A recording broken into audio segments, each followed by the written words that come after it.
Hello welcome back to Learnino.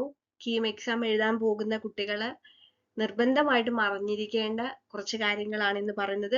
Warning against malpractice. ഇനി പറയാൻ പോകുന്ന കാര്യങ്ങളൊന്നും നിങ്ങൾ ചെയ്യരുത്. ഏറ്റവും നല്ല രീതിയിൽ തന്നെ എക്സാം എഴുതി പുറത്തു വരിക. ഓക്കെ, അപ്പോൾ അതിൽ പ്രത്യേകം ശ്രദ്ധിക്കേണ്ടത് എന്തൊക്കെ കാര്യങ്ങളാണ് മാൽ പ്രാക്ടീസ് ആയിട്ട് കൺസിഡർ ചെയ്യുക എന്നുള്ളതാണ് അറിഞ്ഞിരിക്കേണ്ടത്. ഓക്കെ, അപ്പം ഓൾറെഡി നമ്മൾ ഇൻസ്ട്രക്ഷൻസ് പറഞ്ഞപ്പോൾ പറഞ്ഞിട്ടുണ്ടായിരുന്നു നമുക്ക് എന്തൊക്കെ കാര്യങ്ങൾ എക്സാമിനേഷൻ ഹാളിലേക്ക് കൊണ്ടുപോകാൻ പാടില്ല. Pencil, eraser, paper, book, notes, pencil box, slide rules, correction fluid, ഇതൊന്നും തന്നെ നമ്മൾ കയ്യിൽ വെക്കാൻ പാടില്ല. ബോൾ പോയിന്റ് പെൻ മാത്രമാണ് നമുക്ക് കൊണ്ടുപോകാൻ ഉള്ള പെർമിഷൻ ഉള്ളത്. അപ്പൊ അതിന്റെ കൂടെ ഇങ്ങനെയുള്ള ഒരു കാര്യങ്ങളും നമുക്ക് എക്സാം ഹാളിലേക്ക് കൊണ്ടുപോകാൻ പാടില്ല. അതേപോലെ തന്നെ നിങ്ങൾ കാൽക്കുലേറ്റർ, ഡിജിറ്റൽ വാച്ച്, ക്യാമറ, ഇതൊന്നും അലൗഡ് അല്ല. ഇയർഫോൺ, ബ്ലൂടൂത്ത്, മൊബൈൽ ഫോൺ, ഇതൊന്നും തന്നെ അലൗഡ് അല്ല. അപ്പൊ ഇത് ഏതെങ്കിലും നിങ്ങളുടെ കൈവശം ഉണ്ടായെങ്കിൽ അതൊരു മാൽ പ്രാക്ടീസ് ആയിരിക്കും കൺസിഡർ ചെയ്യുക.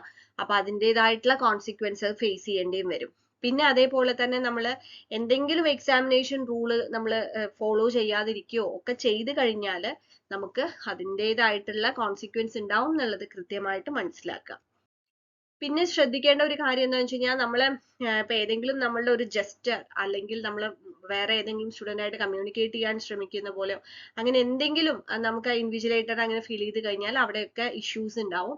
അപ്പൊ അതുകൊണ്ട് അങ്ങനെ ഒന്നും നിങ്ങൾ ചെയ്യാതിരിക്കുക. നിങ്ങൾക്ക് എന്തെങ്കിലും ഡൗട്ട് ഉണ്ടെങ്കിൽ ഹാൻഡ് റൈസ് ചെയ്യുക, ഇൻവിജിലേറ്ററുമായിട്ട് മാത്രം കമ്മ്യൂണിക്കേറ്റ് ചെയ്യാം. അതേപോലെ നിങ്ങൾക്ക് വർക്ക്ഷീറ്റ് തന്നിട്ടുണ്ടാവും റഫ് വർക്ക് ചെയ്യാനായിട്ട്.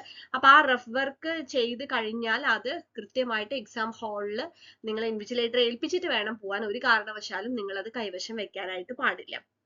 അത് ഒരു മാൽ പ്രാക്ടീസ് ആയിട്ടാണ് കൺസിഡർ ചെയ്യുന്നത്. പിന്നെ നിങ്ങൾ ഒഫീഷ്യൽസിനോടോ ആരോടെങ്കിലും മിസ്ബിഹേവ് ചെയ്യുന്നതൊന്നും ശരിയായിട്ടുള്ള രീതിയല്ല. എക്സാം എഴുതുമ്പോൾ ഒരു അൺഡിസൈറബിൾ ആയിട്ടുള്ള മെത്തേഡ്സോ കാര്യങ്ങളോ ഒന്നും തന്നെ അതിനെ ഒന്നും അറ്റംപ്റ്റ് ചെയ്യാതിരിക്കുക. അതേപോലെ നിങ്ങളുടെ ഏതെങ്കിലും ഡോക്യുമെന്റ്സ് നിങ്ങൾ മാനിപ്പുലേറ്റ് ചെയ്യുന്നതായിട്ടോ ഫാബ്രിക്കേറ്റ് ചെയ്തതോ, അതായത് admit card, allotment letter, data sheet, photograph, അത് ഏതെങ്കിലും ഒക്കെ അങ്ങനെ ഫാബ്രിക്കേറ്റ് ചെയ്തതോ അല്ലെങ്കിൽ മാനിപ്പുലേറ്റ് ചെയ്തൊക്കെ ആണെന്നുണ്ടെങ്കിലും അതൊക്കെ ഒരു നിങ്ങൾ ഡിസ്ക്വാളിഫൈ ആവാനുള്ള ചാൻസ് ആണ് ഉള്ളത്. അതേപോലെ തന്നെ നിങ്ങൾ ഫോഴ്സ്ഫുള്ളി നിങ്ങളുടെ എക്സാമിനേഷൻ ഹാളിലേക്ക് എൻ്റർ ചെയ്യോ എക്സിറ്റ് ചെയ്യോ അങ്ങനെയൊക്കെ ഉള്ളൊരു സിറ്റുവേഷൻസും അവോയ്ഡ് ചെയ്യാൻ ശ്രദ്ധിക്കുക. അപ്പൊ ഈ കാര്യങ്ങളൊക്കെ കുട്ടികൾ മാത്രമല്ല പാരന്റ്സും ഈ പറഞ്ഞ കാര്യങ്ങളൊക്കെ ശ്രദ്ധിക്കുക. കുട്ടികൾക്ക് കൃത്യമായിട്ട് ഈ കാര്യങ്ങളൊക്കെ പറഞ്ഞ് മനസ്സിലാക്കി കൊടുക്കുക. ഏറ്റവും നല്ല രീതിയിൽ തന്നെ എക്സാം എഴുതി പുറത്തേക്ക് വരാം. Okay, thank you.